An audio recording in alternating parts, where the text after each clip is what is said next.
खाली दिमाग में भूत भविष्य की चिंताएं व्याप्त रहती हैं, जो व्यर्थ की होती हैं। जो बीत गया उसका चिंतन करना बेकार है, आगे क्या होगा वो भगवान जानते हैं।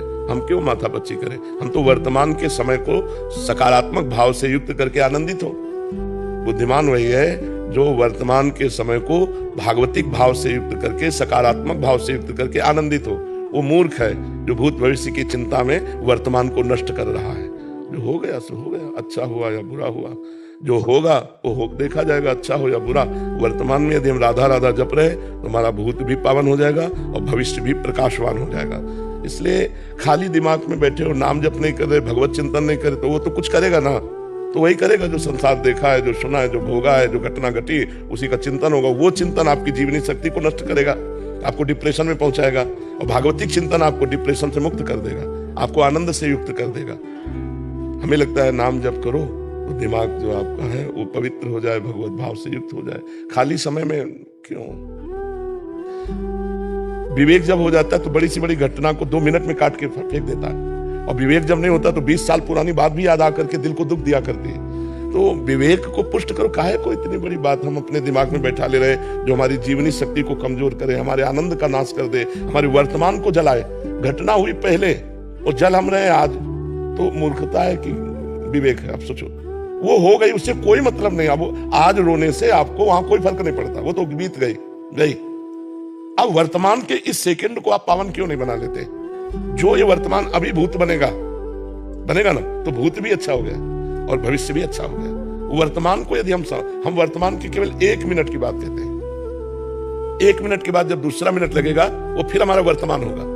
हम वर्तमान के एक मिनट को यदि संभाल कर चलते हैं तो हमारा भूत भी पावन होगा और भविष्य भी मंगलमय होगा। अब भूत और भविष्य की चिंता में अगर हम वर्तमान को नष्ट करते हैं तो हमें लगता है फिर हमारी मूर्खता हमको दुख देना चाहती है।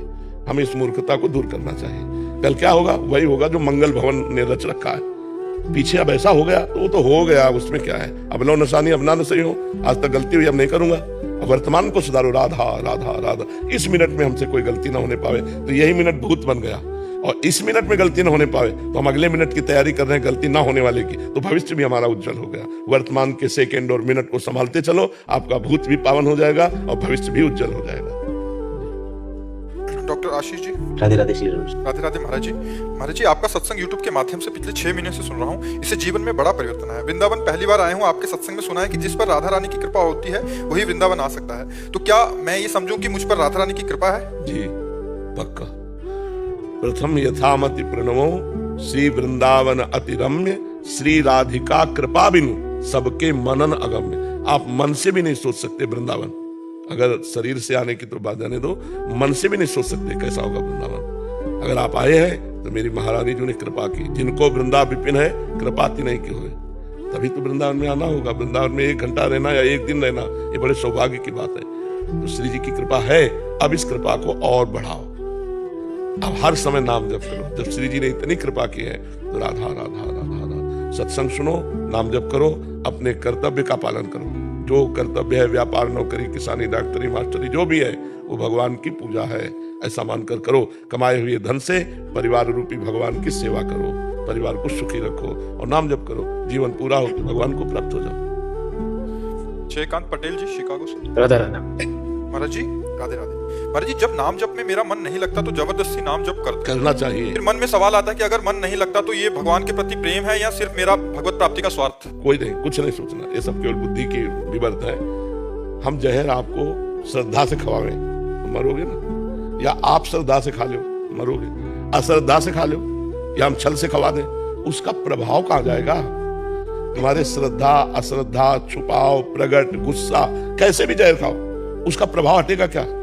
नहीं हटेगा। वो मारण शक्ति रखता है, वो मारेगा। ऐसे ही नाम में तारण शक्ति है, मंगल शक्ति है, आनंद शक्ति है, सब सुख शक्ति है। तो भाव कुभाव अनख आलस हो, नाम जपत मंगल दिसरस हो। हमें किसी न किसी तरह से नाम से जुड़े रहना है। हमारा मन कहे कि तू स्वार्थी है, बढ़िया है, तू परमार्थी बढ़िया है, तेरे सपोर्ट से नहीं। मैंने नियम लिया है कि मुझे नाम जप करना है, आनंद मिले ना मिले, मन लगे ना लगे, श्रद्धा बने ना बने, भाव कुभाव अनख आलसहु, नाम जपत मंगल दिसरसहु। दसों दिशाओं में कहीं भी चले जाओगे मंगल होगा। राम कृष्ण हरि, जो नाम प्रिय लगे भगवान का खूब नाम जपते रहो, ठीक है। ये मन की बात है। मन बहुत बदमाश है, वो तो गंदी बातों में ले जाना चाहता है। हाँ प्रभु, ये रकम मेरी बहुत भयंकर दुर्गति हो रही, 2 साल अंतर बाहर भी चल रहा हूँ, बाहर से भी प्रतिकूल, अंदर से भी प्रतिकूल। क्यों, कारण क्या है? पहले आपके यहाँ से सत्संग मिले आए थे 20 जून को एकांतिक में, तब मैंने ये सब बंद कर दिया था 1 साल से, मतलब 2 सालों में कोई भी पाप आचरण गलत तो नहीं किया। फिर भी अंदर से बहुत भयंकर दुर्गति हुई, रात को नींद नहीं आती, फिर भी मैं गलत तो नहीं कर रहा हूँ, बिल्कुल नाम भी जप कर रहा हूँ 4 बजे। देखो, जब तक नाम जप के द्वारा पाप भस्म नहीं होते, तब तक ये स्थिति नरक जाके भोगनी पड़ती कल्पों। अगर यहाँ 1-2 साल में नाम जप और बढ़ाओ और ये भस्म हो जाता है तो रो पड़ोगे आनंद में नाचने लगोगे। अपने द्वारा किया हुआ पाप, अगर जो हमको नरकों में कल्पों भोगना था, अगर हम मनुष्य जीवन में 1-2 साल में जल करके उसे पार कर जाते तो बहुत अच्छी बात है ना। ये जलन ऐसी भगवान नहीं देते जो सह ना सके, भगवान उतनी ही जलन देते जितनी सह सको। तो आप राधा राधा जपो और धैर्य पूर्वक सहते रहो। जिस दिन पाप नष्ट हो जाएगा उसी दिन देखना हृदय शीतल हो जाएगा, मन प्रसन्न हो जाएगा। बाहर से क्या जल रहे हो? बाहर से जैसे प्रतिकूलता और पिताजी, अंदर की अगर ठीक हो जाए तो बाहर की प्रतिकूलता से क्या परेशानी है? बाहर जैसे माहौल है पूरा खराब है, पूरा माहौल है खराब है, और पिताजी भी शराब पीते हैं और हम तुमने बंद कर दिया पहले का पुराना अभ्यास। हमारी बात सुनो बच्चा, लंका में विभीषण जी ने भक्ति कर ली, तुम्हारे यहाँ लंका से ज्यादा विरोधी भाव थोड़ी है। लंका निश्चर निकर निवासा, यहाँ कहाँ सज्जन कर निवासा। निकल जाओ बच्चा, तुम बहुत अच्छे आदमी हो, जो गलती हो गई हो जाने दो, अब आगे मत करना। अंदर जो जलन हो रही उसको सह जाओ, बाहर जो प्रतिकूलता मिलती है वो भगवान की कृपा से मिल रही, आगे चलकर आप आनंदित हो जाओगे। महाराज जी वहीं रह के प्रतिकूलता, और क्या भागना थोड़ी, भागोगे तो जहाँ जाओगे वही प्रतिकूलता मिल जाएगी। महाराज जी आपने बोला निकल जाओ बच्चा, तो निकल जाने का मतलब उस प्रतिकूलता के दुख से निकल जाओगे। जाना कहाँ है?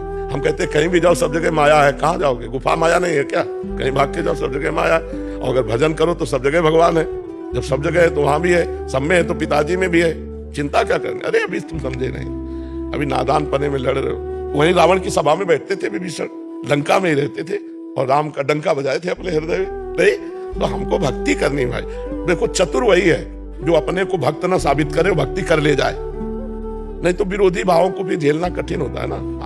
पिताजी शराब पी क्या रहा, तुम उनके चरण छू, हे भगवान कोई भी नाटक करो, मालिक आप ही हो, प्रभु आप ही हो, इसमें ये पिता के रूप में आप ही हो प्रभु। कुछ भी लीला, आपका भजन बन रहा है, वो गाली दे दे, चुपचाप सह लिया। मस्त रहना सीखो यार, हर परिस्थिति में मस्त रहना सीख गया, यही तो ज्ञान है। और क्या ज्ञान है? दूसरे को उपदेश देने से केवल थोड़ी, दुख सुख में, लाभ हानि में मान अपमान। राधा राधा राधा, जय हो प्रभु आपकी जय हो। हर कदम हम प्रभु की तरफ बढ़ते जा रहे, जय हो। क्या हानि है? ठीक है, कुछ शीतलता पड़ी कि नहीं पड़ी? कुछ छींटे पड़े ठंडे के नहीं पड़े? पड़े महाराज जी, हम पिताजी के पैर भी छीते, आपने बोला ना, जब से पहले गाली देते तब भी छीते। बिल्कुल वो आनंदित रहो, ज्यादा दुखी मत हो यार, मौज में रहना सीखो। वो नरकों का कांड सुना जब से, बहुत भय लगता है पाप आचरण का। नरकों का वर्णन सुन लिया महाराज। जो नरकों की चर्चा सुनी तो भय लगता है, भय लगता है कि पाप आचरण ना हो बिल्कुल भी। हाँ ये तो बहुत बढ़िया बात है यार। फिर भी थोड़ा एक दूसरा बुराई कर देता, फिर भी हो ही जाता है थोड़ा। नहीं, थोड़ा बहुत बचा लो, तुम चिंता मत करो, नरक नहीं जाओगे। राधा नाम जपने वाला नरक नहीं जाता। जलना नहीं, हाथ से आनंदित रहो, मस्त रहो एकदम। अमन जी जम्मू से, जय श्री हरिवंश। श्री हरिवंश महाराज जी, आपके चरणों में राधे राधे। महाराज जी आपकी सत्संग की कृपा से इतना तो समझ आ रहा है कि जब कोई एक इंसान के साथ दूसरा इंसान बुरा करता है तो समझ आता है कि पहले वाले ही हमने बुरे कर्म किए होंगे उसकी वजह से, बट फिर ये भी आता है कि वो तो नया पाप कर रहा है। नहीं, आपको कैसे पता? आप कैसे कह सकते हैं? मतलब एक आदमी आया, हम मंदिर में दर्शन कर रहे थे, हमारे ही धक्का मारा, हमारे आगे खड़ा हुआ, गए धक्का क्यों मारा? 20 वर्ष पहले की बात है। तो बिहारी जी में क्यों खड़े थे? हमने ध्यान नहीं दिया, क्योंकि बिहारी जी को देखे कि इधर उधर देखे। हमसे बोला कि क्यों हमको धक्का क्यों मारा? बिहारी जी को देख के मुस्कुरा दिया कि इनकी लीला है। उसने 2-4 ऐसे, क्या है ये, है क्या हमारी उसकी कोई दुश्मनी है क्या? हमारा कोई कर्म आते ही उसके दिमाग में चढ़ बैठा और हमको पिटवा रहा है। अब उसका कर्म, वही की चौकी के इंचार्ज खड़े थे शादी वर्दी में आरती के लिए, और वो ये देख रहे थे। तो वो भी जब तक आरती हुई तब तक, जो ही आरती खत्म हुई, पर्दा हुआ तो गिरा कर उनको हमारे सामने इधर। अब साधु अवज्ञा तुरंत भवाली कर कल्याण अखिल के हानि। उनका भी कर्म था और हमारा भी कर्म, हमें उन्होंने पीटा और पुलिस ने उनको पीटा। मर्जी ऐसा कर्म चक्र चलता रहेगा। और क्या, जब तक बदल करके मिटा नहीं दोगे तब तक यही चलता रहेगा। आप कैसे जानोगे? किसी का पुराने जन्म का कुछ है या अभी आके अगर उसको भुगतना है, तो जो जिसकी वजह से भुगत रहा है वो भी उसी चक्कर में दोबारा आ गया। जैसे आपने बताया अभी कि उनको बड़ी मार पड़ी, तो वो उनका भी पाप के भाप की तो बनी गई, यहाँ पे तो उन्होंने भोगा। अब जैसे इस कर्म को रोका जा सकता था, उनको ऐसा महसूस हुआ कि इन्होंने हमें धक्का मारा, तो इतना देख लेते कि संत हैं, अगर धक्का भी लग गया तो हाथ जोड़ करके खड़े रहते तो कर्म निपट जाता। हमारा प्रारब्ध जोर पड़ गया, उनको पीटना पड़ा, और उनका ये कर्म भगवान के सामने साधु वेश को पीटना जोर पड़ गया और उनको वहां पीट गए। अब उसको थोड़ी पुलिस वाले को कोई कर्म लगेगा, क्योंकि वो ड्यूटी में है, हिसाब देने में है। तो मुझे लगता है को न काहू के सुख दुख कर दाता, और निज कृत कर्म भोग सुन भ्राता, जैसी हो भवतव्यता तैसी बने सहाय, आप न आवे ताई पर ताई तहां ले जाए, उसको वैसे भोगना पड़ता है। मर्जी कह रहे कि आर्मी में इनका अधिकारी पद पर चयन हुआ है, तो 1 अप्रैल के बाद ट्रेनिंग पे जा रहे हैं। कह रहे बस मतलब यही डर लगा रहता गुरु जी कि मैं कहीं, मतलब श्री जी ने सांसारिक कर्तव्य तो दे दिया, देश सेवा तो दे दी, लेकिन मैं कहीं इसी चीजों में नहीं, जब लक्ष्य बना रखोगे तो उलझोगे नहीं। देश सेवा भी भक्ति है, खूब प्रसन्न मन से करो, बीच बीच में राधा राधा नाम स्मरण करते रहो, और ये सोचते रहो कि ये जीवन श्री जी के लिए है। राष्ट्र भक्ति भी तो हो रही है, ये कोई साधारण खेल नहीं, बहुत बढ़िया है। राष्ट्र सेवा में हो और नाम जब अंदर अंदर से करते रहो तो जीवन व्यर्थ नहीं जाएगा। कहीं ना कहीं कृपा है, नहीं ये कौन सोचता है। मान लो आप अच्छी पदवी पे जा रहे हो तो अहंकार आना चाहिए, लेकिन आपको भय लग रहा है तो बड़ी कृपा है कि हमारा जीवन कहीं संसारिक सुख सुविधाओं में फंसकर भगवत विमुख न हो जाए। तो नाम जप करते रहो और सत्संग सुनते रहो, सत्संग आपको जगाता रहेगा। ठीक है महाराज जी, जय माता। एक शब्द कहना चाहूंगा अगर आप आज्ञा दें। मेरा जीवन सार्थी हो चुका था लास्ट टाइम जब मैं आपसे मिला था, परंतु आज जीवन का मुझे सार मतलब तो समझ आ गया। आपकी मुख्य वाणी में, कंठ में माँ सरस्वती विराजती है, क्योंकि मेरे जीवन का अनुभव है।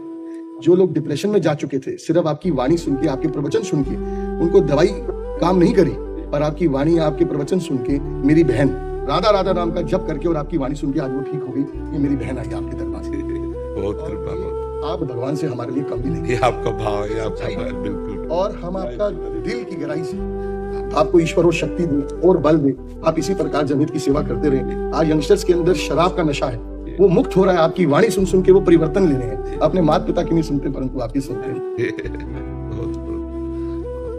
बहुत सुंदर, हमें अच्छा लगा सुन करके कि आप श्री जी के नाम के बल से सुखपूर्वक है। आपको बाबा यूँ कहें कि बड़े बूढ़े को आशीर्वाद बनो रहे मरवे के बाद, जब निकल ठाकुर जी के पास चले जाएं, क्योंकि ये शरीर तो जो है ये तो रागे जाएगा, जीव आत्मा से मिल जाएगा, ऊपर परमात्मा से मिल जाएगा। बाबा वो जीव फिर नया जन्म ले ले कर्म के अनुसार। कर्म तो बाबा आशीर्वाद कैसे बनो रहे? भगवान का, क्योंकि भगवान सब में बैठे हैं ना। जब आप झुक के प्रणाम करते हो तो भगवान को प्रणाम करते हो। वो जीव तो चला जाएगा, उसको ज्ञान भी नहीं है कि हमारा कोई है, लेकिन वो भगवान जो त्रिकालज्ञ है, जो सर्वत्र है, वो आपको आशीर्वाद देता रहेगा, क्योंकि सब में भगवान विराजमान है। समझ रहे ना? महाराज जी, पहली बार आपसे निवेदन करना चाहता है, माता पिता तरीके की शादी करने की कह रहे हैं, देखो मेरा मन है नहीं, स्त्रियों के प्रति नहीं, पुरुषों के प्रति। अच्छा, तो ये बात अपने माता पिता को बता दें। क्यों नहीं पता नहीं। इसमें क्या होगा बच्चा, किसी की लड़की के साथ खिलवाड़ क्यों करोगे, है ना? मुझे लगता है कि तुम्हें माता पिता से अपनी बात बता देनी चाहिए। मानेंगे नहीं। कैसे नहीं मानेंगे? जब तुम्हारा लड़कियों के प्रति आकर्षण नहीं, लड़कों के प्रति, उन्हें बता देना चाहिए कि व्यर्थ में किसी लड़की से ब्याह मत करो, उसका जीवन बर्बाद मत करो। बहुत अच्छे बच्चे हो जो तुमने हमको ये बात बता दी। अपने माता पिता को बताओ, बिल्कुल ब्याह मत करना, भूल के मत करना। जब स्त्री में राग नहीं है और पुरुषों में राग है, आप गलत का आचरण करोगे और किसी के जीवन बर्बाद कर दोगे, ऐसा नहीं। ठीक है? अभी पीछे वाले बैच में एक लड़का आया, उसने कहा हमारे मम्मी पापा हमारी शादी करते हैं, लड़कियों से आकर्षण है नहीं, लड़कों से आकर्षण है। एक लड़की आई थी पीछे, उसने कहा हमारा ब्याह हमारे माता पिता ने खूब धन लगा के किया, हमें ऐसा लड़का मिला जो लड़का ही नहीं है। तो हम ऐसे भाईजनों से हाथ जोड़कर प्रार्थना करते हैं कि जिनको इस तरह की अंदर वृत्ति भगवान ने दी है, वो कभी किसी लड़की के जीवन में धोखेबाजी न करें। आप अपने मम्मी पापा से अपनी बात पूरी शेयर कर दो। आप ब्याह बिल्कुल मत करो, उसको घर में बैठाल कर उसकी जिंदगी नर्क मत बनाओ। वो किसी की बिटिया है, वो आई है, तुम उसके योग्य नहीं हो तो पहले बोल दो अपने माता पिता वो। पहले शर्म लगती माता पिता से बोलने में, दूसरे की जिंदगी खराब करने में तुम्हें शर्म नहीं लगती? मान लो आपको लड़की पसंद नहीं है, आप लड़के पसंद करते हो, तो आप अपने माता पिता से कहो। अब वो तो लड़का समझ के ब्याह कर रहे हो, वो लड़की क्या बताएगी? उसके जीवन को क्यों नष्ट करो? तो हम इस माध्यम से सबको प्रार्थना करते हैं कि हमको भगवान ने जो वृत्ति दी है वो बताना कोई इज्जत की बात में धब्बा नहीं लगने वाला। भगवान ने हमें बनाया है तो अपने माता पिता को बोल देना चाहिए कि लड़कों की तरफ आकर्षण है, लड़की की तरफ बिल्कुल नहीं, इसलिए ब्याह नहीं होना चाहिए। तो आप कम से कम किसी की जिंदगी के साथ तो खिलवाड़ नहीं करोगे। तो अब बोलो वो क्या करे, उसका क्या दोष, उसका तो जीवन बर्बाद कर दिया आपने ब्याह करके। तो पहले बता दे, जो ऐसे भाईजन हैं कोई गलत बात नहीं है। क्या भगवान ने तुम्हारी रचना तुम्हारे स्वभाव की है, तुम अपने स्वभाव की बात कह सकते हो कि हमारे स्वभाव में स्त्री प्रियता नहीं है, तो किसी की जिंदगी के साथ खिलवाड़ नहीं होगा। मान लो जैसा हमारे कर्म के अनुसार भगवान ने बनाया, तुम अपनी बात तो रख सकते हैं ना, समाज है। अब उसको छुपा लिया आपने अपनी बात को, ब्याह करके घर में बैठा लिया, उससे बात करते नहीं हो तुम दूसरों, फिर उसका क्या होगा, वो लड़की क्या करेगी, उसका जीवन क्या होगा। इसलिए हम इस माध्यम से सबसे प्रार्थना करते हैं, डरो मत।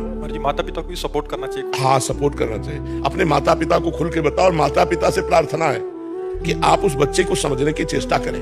उसके स्वभाव की रचना इसी माया के द्वारा हुई है। वो मतलब ऐसा नहीं कि वो डांटने लायक हो या डांट डपट के आप उसके स्वभाव को बदल सकते हो, नहीं, एक दूसरे को ताकत बनाइए। हाँ बिल्कुल ऐसा होना चाहिए। एक दूसरे को सपोर्ट करके चलो तो अच्छा रहेगा। तो उसमें छुपाव नहीं रखना। जैसे वो लड़के ने कहा मैं बता नहीं सकता अपने माता पिता को, तो हम माता पिता को अपनी बात नहीं बता सकते और दूसरे की लड़की की जीवन बर्बाद कर दोगे ब्याह करके। अपनी बात रखने के लिए दूसरे की जिंदगी बर्बाद कर दोगे। तो ये हम प्रार्थना करना चाहते हैं सबसे, जिससे हमारे भाई लोग जो है हमारी बात को समझें। आप इसको अपने माता पिता से शेयर करें और कभी ब्याह ना करें, जिससे किसी भी स्त्री के जीवन में आप दुख बन करके ना जाए। महाराज जी, वो भी अपने अंदर की वृत्तियों को कैसे संभाले? हमें तो लगता है कि भगवान का भजन ही संभाल सकता है, नहीं तो बहुत कठिन है, बहुत कठिन है। नाम जप करो और भगवान की भक्ति, अगर संभाल सके तो सबसे बड़ी विजय एक हो गई कि मतलब माता बहनों की तरफ आकर्षण नहीं और पुरुषों से भाव न रखे तो आगे निकल गया भजनानंदी महात्मा। फिर क्या हो गया, जब हमको हितधाम में प्रश्न आया था एक, तो हम इन लोगों से पूछा था क्या होता है, क्योंकि हमने शास्त्र में नहीं पढ़ा, हमने कभी स्कूल में नहीं सुना। ये तो अभी मतलब ज्यादातर प्रकाशित हुआ है, नहीं तो पहले प्रकाशित नहीं। स्त्री स्त्री से मोहित हो रही है, पुरुष पुरुष से मोहित हो रहा है। अगर रुचि विधाता ने दे दी है तो फिर उसी रुचि से जीव जीता है। भगवान कलयुग भगवान कुछ नई रीतियां चला दी हैं जो हमारी समझ में नहीं आती, पर हमें लगता है कि ऐसी बहनें ऐसे भाई अपने परिवार को व्यक्त कर दें। नहीं, आपको पुरुष प्रिय नहीं है, आप ब्याह करके गई, उसके साथ नफरत का व्यवहार करेंगी, बहुत गलत हो जाएगा। आपको स्त्री प्रिय नहीं है, आप उसके साथ नफरत का व्यवहार करेंगे, बहुत गलत हो जाएगा। जैसा विधाता ने रचा हो, पर विपरीत संबंध रच करके आप दूसरे को मतलब दुख ना दें, ये हमारी प्रार्थना है। श्रीमती निहारिका शर्मा जी, कानपुर से। राधे राधे महाराज जी। महाराज जी, सब कहते हैं माया त्याग दो, परंतु महामाया की माया से तो जग चल रहा है, इसका सार क्या है महाराज जी? माया त्याग दो, कौन त्याग दे माया? सांसारिक चीजों के प्रति, संबंधों के प्रति। देखो, अगर हम माया समझे तो माया है, भगवान समझे तो भगवान है, और प्रसाद समझे तो प्रसाद है। हम कह रहे निगेटिव जाओ क्यों, पॉजिटिव आओ ना। हमें रबड़ी अच्छी लगती है, हम भगवान को भोग लगा दिए और 2-4 को बांट दिए, पा ली। अब हमने रबड़ी नहीं पाया, हमने प्रसाद पाया। हमें पति प्रिय लग रहा है, हम पति को भगवान का स्वरूप मान लेते हैं। मेरे भगवान पति के रूप में आए, खूब प्यार करो, कोई मानने वाला नहीं। पुत्र है मेरे गोपाल जी ठाकुर जी इस रूप में आए, कोई परेशानी नहीं। हम जब भगवान से विमुख होते हैं तो माया शब्द होता है, और भगवान के सन्मुख होते हैं तो सब माया हमारी माँ के समान हित करने वाली है। देखो, घड़ी माया है, टेबल माया है, माइक माया है, ये मुंह माया है, ये आवाज माया है, लेकिन यही आवाज माया से मुक्त कर देगी।